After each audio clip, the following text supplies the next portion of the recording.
రే, ఈ 2000 తీసుకుని రోడ్డు పక్కన ఉన్న వాళ్ళకి అన్నం పెట్టించు. సార్ నిజంగా మీరే ఇలా మాట్లాడేది? టీ తాగడాకే మాకు డబ్బులు ఎవరు? మీరు అన్నదానం చేస్తున్నారా?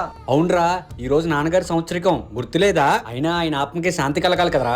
సార్ మీ నాన్నగారు సంవత్సరం చేసే అర్థం మీకు లేదు సార్. ఏంట్రా, పనిచ్చే ఓనర్ మీద సెటర్లు వేస్తున్నారు? ఒళ్ళెలా ఉంది? సార్ మీ నాన్నగారు బతుకున్నప్పుడు మీరు ఏం చేశారు గుర్తుందా? అయ్యా పింఛన్ డబ్బులు వచ్చినాయి అయ్యా. సరిపోయినాయి, ఇంటికెళ్ళు. అయ్యా ఒక 50 రూపాయలు ఇవ్వయ్యా, ఆటో ఎక్కెళ్తాను.